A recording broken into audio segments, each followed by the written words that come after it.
Hi guys, out again. Solo wild camp this time. No tent, so it's a bivvy. First time I've used it, to be honest. This particular one is an MTP army bivvy. We're following the local waterway at the moment. It eventually leads down to the back of a country park, the bit where the public can't access. So hopefully it should be nice and secluded. I've never actually been down here, so this is the first time for me. It is quite a nice spot, as you can see.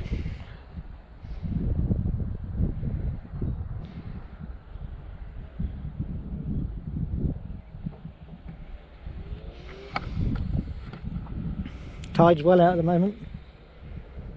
Local mud flats, get a lot of bird life because of it. I do some various different types of photography while I'm down here. I brought my mini drone, so I'm going to add some shots of that.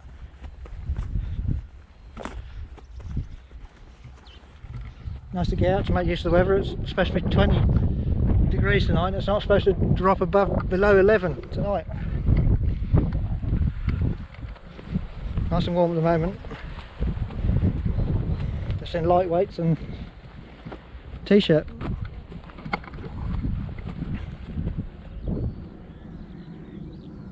We're about half a mile in, not too far. Still a lovely day. Middle of nowhere now. There's no houses, well, quite a certain distance away. A few on the other side of the river. Other than that, some horses in the field behind us, and that's about it. The rest of the camera's going to pick it up. That's Brightlingsea in the very distance.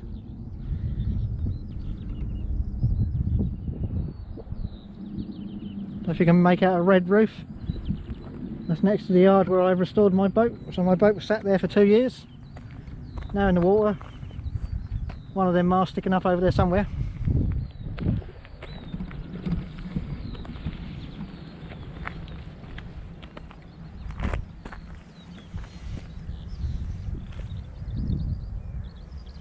There I'm going. Once we get down to this gate, you can see the destination where we're headed.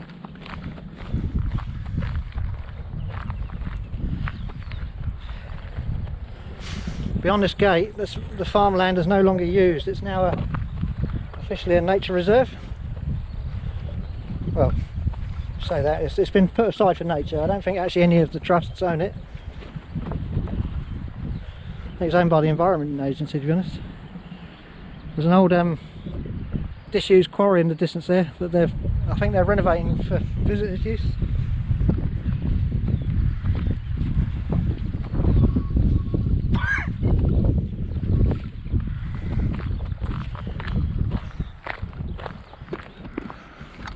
You don't have to, in this area, you don't have to walk far to be out in the middle of the country, to be honest, because we are quite desolate here. Just a collection of small villages around the coast. It's not until you get further into Colchester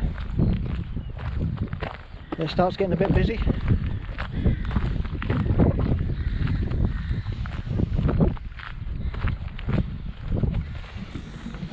As I said, I've never been down here before, but we should be able to find a spot to stay, even behind these trees if necessary.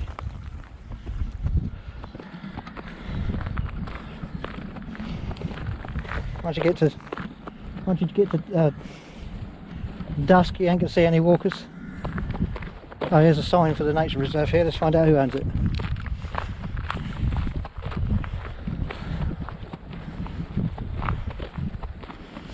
Oh, it's owned by the Wildlife Trust. Please keep to the footpath. That's what we're going to do.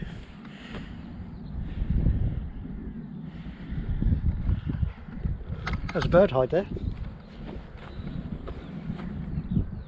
It's a good spot to come and view them, really, isn't it?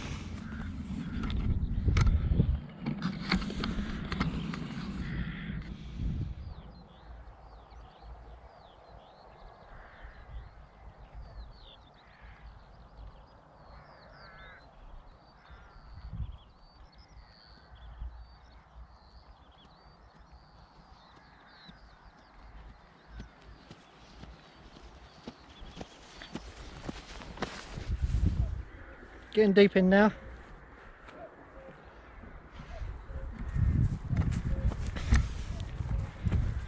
Found out this is actually called Howland's Marsh. Nice places. First time I've been on the other side of it, on the tourist side, but never on this walking side. I don't think many people come down here because it's quite a distance from one place to the other. So you're not going to get that many dog walkers down this area. Most of them go to the country park on the other side.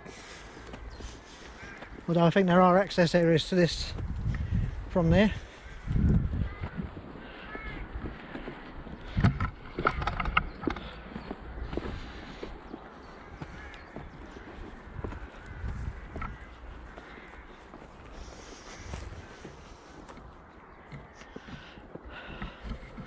If you like getting away from it all, it's a good spot though. Typical East Anglia though, completely flat. There's very little hills around this area, unfortunately. We just have to go with what we've got. It's a nice area in itself.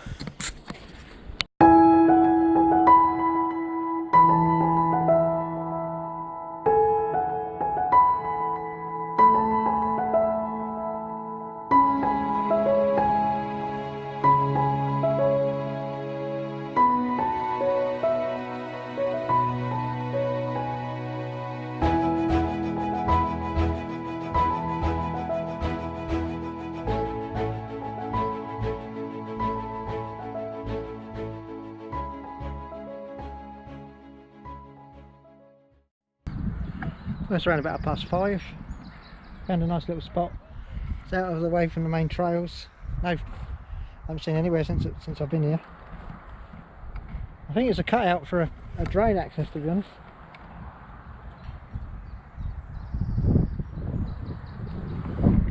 The main park shuts at 8 o'clock, I think it is. Oh no, so in the winter months 7 o'clock. In spring. So once that's shut, you won't see anyone here anyways, because there's no access from the car. I walked from St Joseph to get here. It's a nice little spot, nice view across the river.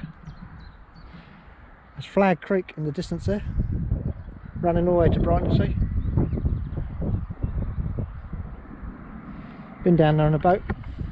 Nice little river to get sail down, as long as you don't draw too much.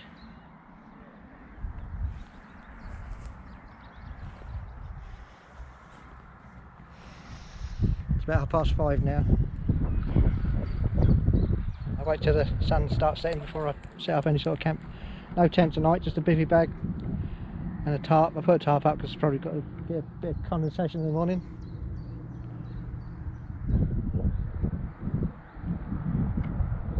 There's going to be a lot of bird life here in the morning, I think. Good evening. Coming to the end of the evening now. I've actually moved down from the hill towards the marshland. Couldn't find a very comfortable spot. The ground was very rough and lots of hawthorns on the ground. I'm going to be videoing the sunset shortly. Open grassland here with on the line there. It was Brighton Sea over the distance. Line running there. There's the edge of the Flag Creek. We're a lot further away from the road here, so it's got a lot quieter as well. Not anywhere near the country park anymore. A bit more of a comfortable position.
setup. Using the trekking poles as supports for the tarp, because it's ideal really, because you can adjust the height. When I go to bed later I can bring that right down. It's only there to keep the dew off, because the bag's 100% waterproof anyways. You can pour water over it and it just comes straight out. There's a few people tested them on YouTube. They actually jump in the river waist deep with them, and they come out bone dry. So they are good pieces of kit. That's the British Army MTP pattern bivvy bag. The Dutch Army's a good one as well if you're looking for one. Has a hoop that goes over your head. I prefer keeping it basic, to be honest. That'll do me. The mat I'm kneeling on, that's a fishing mat. Used for unhooking fish. It's ideal. It's waterproof, and they to a certain extent, and it keeps your knees off the ground. Getting a bit old now, so you don't want dodgy knees. Had a bit of a cough this week, so you might hear me coughing every now and again. I do apologise for that. Gonna get some dinner on the go. Only basics tonight. We've got pot pasta. Thoroughly recommend these. This is the carbonara one. All you have to do is heat and add hot water, a bit like the pot noodles. Gonna add to that a tin of ham to add meat content, because they don't actually have any meat in them. That and that as a decent meal. Gonna wash it down with some cheap cider. It's actually from Lidl's. I've never tried it before. I do like pear cider, but I've never tried this brand. I'll give it a go. And tonight we've got some more coffee and a hot chocolate.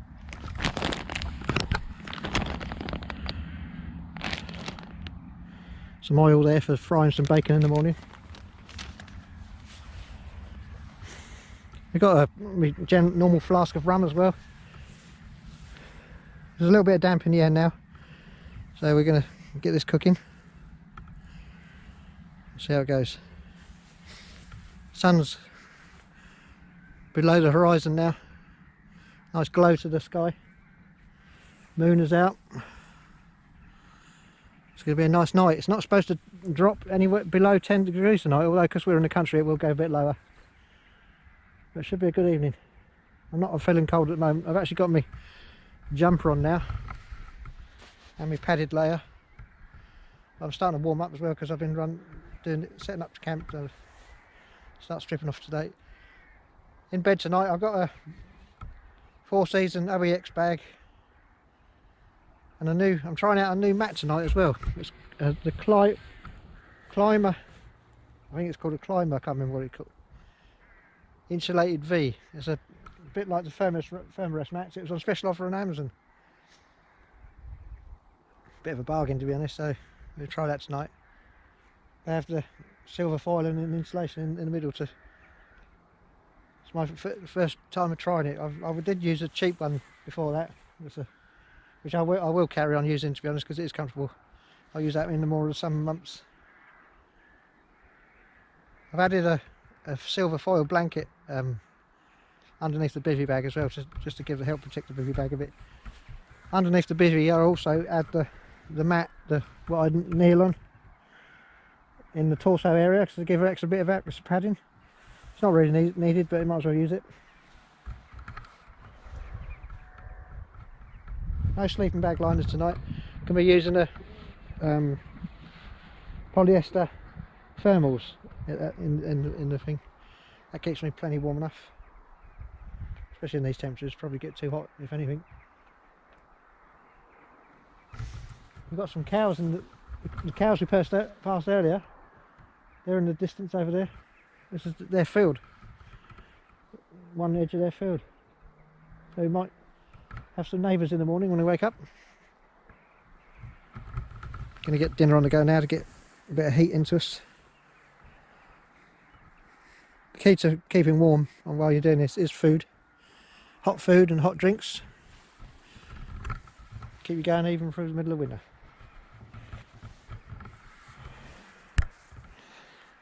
starting to lose the light now, so the GoPro's going to have to come off. I might take a few shots on a few videos in the night using the phone camera with light. GoPros are not very good in the dark. Got a beautiful sunset to look at though, I have to say. Dinner's made. Creamy ham and pasta, a roll. If you ever fill the pasta a little bit, you get an extra bit of extra juice. That's the idea for the roll. Added the meat. Have a coffee on the go. Have a hot chocolate tonight with a cider, obviously. I brought some rum as well. I don't know if I have any of that. It's starting to get really dark now. Trying the cider now. Lidl's own brand. Well, one of the brands, they cheap brand they sell, pear cider. Tastes more or less the same as the Copperberg, to be honest. Can't complain. Also got some chocolate. Brought some crisps with me as well, but I don't fancy them. Not that hungry tonight, to be perfectly honest. Good morning. Lovely day. It's turned out to be. Cold though. There was actually some ice on the tent poles this morning. On the actual trekking poles for the cover. So it's got down pretty cold this morning, but they did say because of the clear skies it can get obviously cold overnight. Just doing some breakfast now and a coffee. Had a reasonable night's sleep. Certainly warm enough. Didn't get cold at all. Even in the morning I didn't feel cold. I see it's cooked.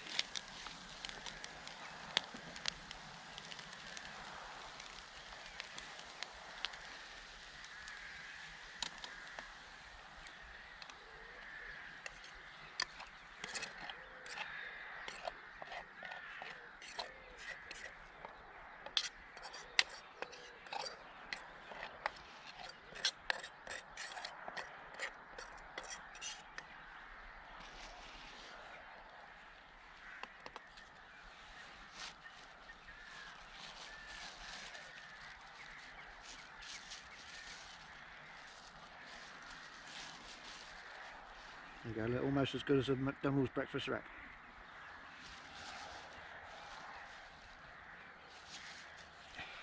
Obviously an easier solution is the instant porridge. That way you could do away with the pans, save at weight. I think a lot of people do that. They have a jet boil system, which is basically a cup which acts as a kettle at the same time.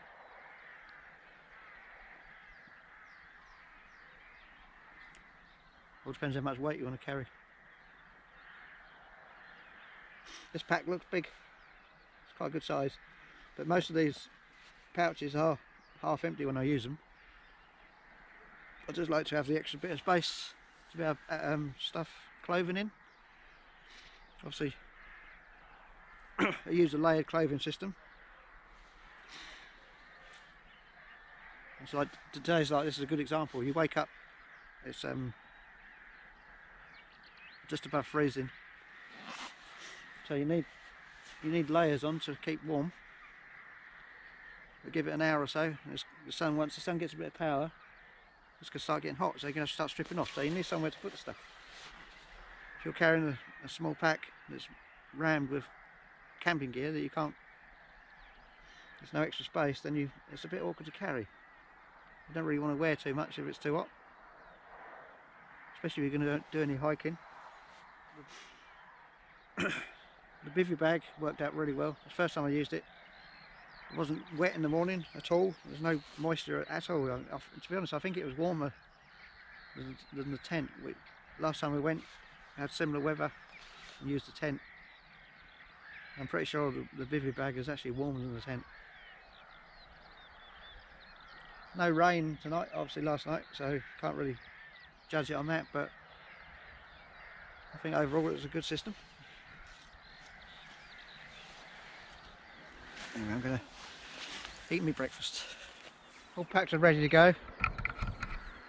Don't forget, leave no trace, LNT. Not just wild camping, but any outdoor activity. Never leave rubbish, nothing. No need for it. If you brought it here, you can take it back. Obviously there is some things that you have to leave. Make sure you disguise them.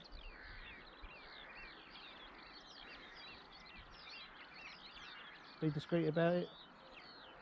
You can buy little fold-up shovels for that purpose. I'll leave it to your imagination of what I'm talking about. There's nothing here, look. Nothing whatsoever. Just a bit of flat grass which will soon recover. Give it a couple of days and you wouldn't even know anyone was there. It's 6:30, we're going to start making our way back to the car. Nice slow meander. Do a little bit of photography and video on the way. I noticed when I was down here yesterday there's 2 bird hides. There's one just there and there's one just there. They seem to be free for you, so if you are into bird watching, that's a bloody good place to come. I wonder if anyone stays in there overnight. The one to the left of me is not occupied. I walked over to that one that's right on the actual sea wall, the estuary wall, that one. I walked over to that yesterday and there's 3 or 4 people in there watching the birds. I was going there as a place to camp, but obviously wouldn't have been very discreet. But I don't know if people stay over there all night. I expect they do. Same with most photography and like hobbies. The best time to catch things is dusk and dawn.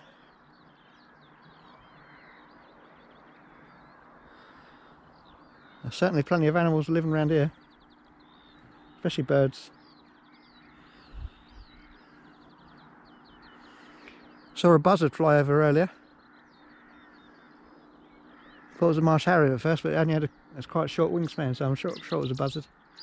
I know they're getting more popular in this country now.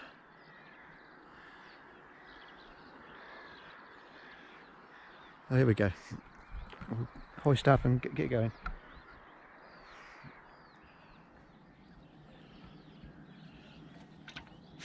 We're back at the creek. It's Nosy Creek, that is. Not far from the car now. Just beyond the houseboats. There's quite a few people live on boats in this little area. And why not? Look at this scenery you have to get up to every morning.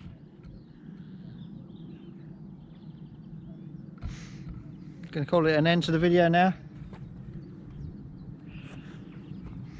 Hope you enjoyed it. Don't forget to click like if you did, and subscribe button to see more. There'll be plenty this year. Wild camping, kayak camping, and some sailing videos as well.